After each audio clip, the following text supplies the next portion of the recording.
사랑하는 행복한 교회 성도 여러분, 이 영상을 보시는 하나님 나라의 귀한 자녀 여러분, 오늘은 2022년 11월 11일 금요일입니다. 오늘 매일 성경 본문에서는 바벨론 왕이 느부갓네살에게 그의 아들 벨사살로 바뀌고 교만의 주제도 약간 변화가 생깁니다. 느부갓네살의 경우에는 권력의 교만이 문제였다면 벨사살은 한 걸음은 더 나아가 대놓고 신성 모독의 악행을 저지릅니다.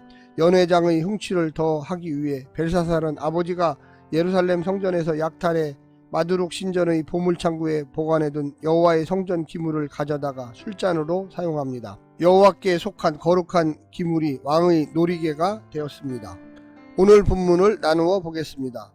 다니엘 5장 1절부터 4절, 벨사살 왕의 연회, 대연회, 술잔이 된 예루살렘 성전 기물, 우상의 찬양, 5절부터 6절, 사람의 손가락들, 벽에 글자를 쓰는 손가락, 두려움에 사로잡힌 왕, 7절부터 12절, 해결을 시도하는 왕, 해독하지 못하는 벨사살, 지혜자들, 다니엘을 추천하는 모후, 13절부터 16절, 왕의 발언, 왕 앞에 나온 다니엘, 다니엘과 지혜자들의 대비, 상급의 약속.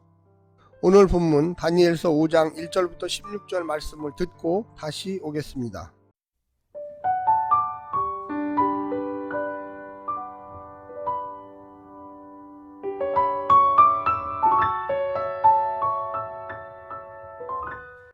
다니엘 5장.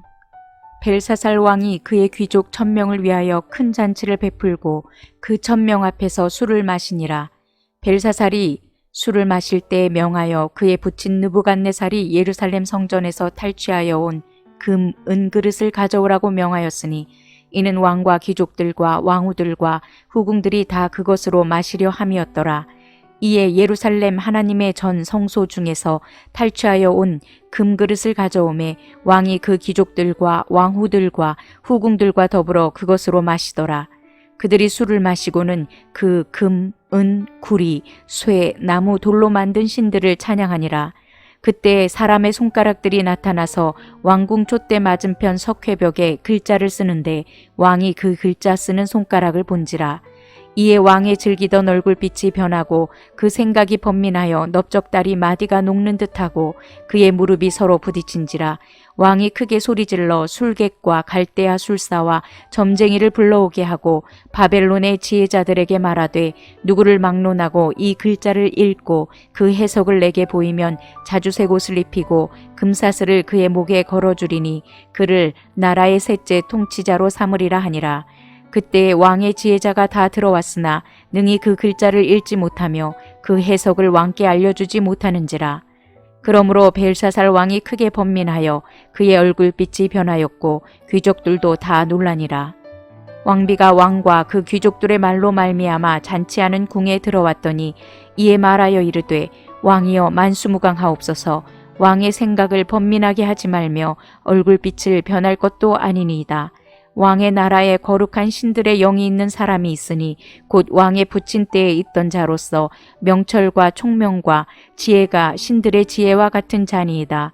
왕의 부친 느부갓네살 왕이 그를 세워 박수와 술객과 갈대아 술사와 점쟁이의 어른을 삼으셨으니 왕이 벨드사살이라 이름하는 이 다니엘은 마음이 민첩하고 지식과 총명이 있어 능히 꿈을 해석하며 은밀한 말을 밝히며 의문을 풀 수 있었나이다.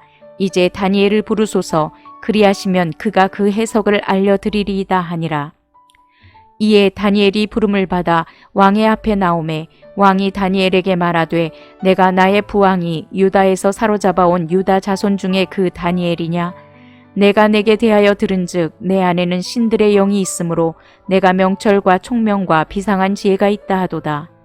지금 여러 지혜자와 술객을 내 앞에 불러다가 그들에게 이 글을 읽고 그 해석을 내게 알게 하라 하였으나 그들이 다 그 해석을 내게 보이지 못하였느니라. 내가 내게 대하여 들은즉 너는 해석을 잘하고 의문을 푼다 하도다. 그런즉 이제 내가 이 글을 읽고 그 해석을 내게 알려주면 내게 자주색 옷을 입히고 금사슬을 내 목에 걸어주어 너를 나라의 셋째 통치자로 삼으리라 하니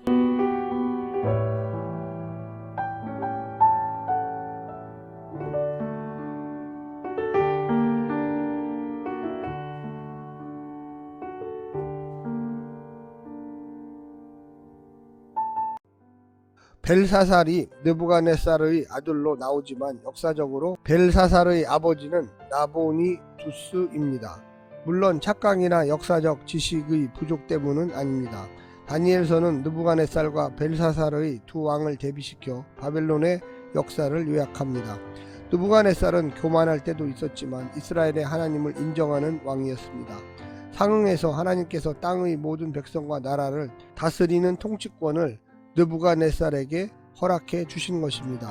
반면에 벨사살은 교만을 넘어 신성모독을 일삼는 경솔하고 어리석은 왕이었습니다. 벨사살의 통치는 하늘의 왕으로서 사람의 나라를 다스리는 여호와에 의해 처음부터 인정받지 못했습니다. 벨사살의 통치는 하늘의 왕으로서 사람의 나라를 다스리시는 여호와에 의해 처음부터 인정받지 못했습니다. 7장 1절 다니엘은 벨사살 왕 원년에 네 짐승의 환상을 통해 바벨론의 멸망을 보게 됩니다. 또 벨사살 왕 제3년에 본 순양과 순념소의 환상은 이미 바벨론의 멸망을 전제해 버립니다. 2장부터 5장을 읽는다면 느부갓네살에게 허락된 바벨론 제국의 통치가 어떤 연유에서 벨사살 시대의 끝장이 났는지를 알 수 있습니다. 요약하자면 5장은 벨사살을 여호와으로부터 왕권을 인정받는 느부갓네살과 비교해서 읽도록 이 둘을 아버지와 아들의 관계로 묻고 있습니다. 오늘 본문을 세 부분으로 나누어 자세히 설명드리겠습니다. 첫 번째, 신성을 모독하는 벨사살의 손. 1000명을 초청한 왕의 큰 잔치는 그의 큰 권력을 상징합니다. 잔치를 누리는 게 무슨 문제랴. 다만 그는 느부갓네살과는 달리 하나님의 전 성소에서 탈취한 성전 기물을 술잔으로 사용하여 하나님의 이름을 모독합니다. 그에게 하나님은 자신들이 정복한 나라의 하급신에 불과하고 술잔은 전리품에 불과했습니다.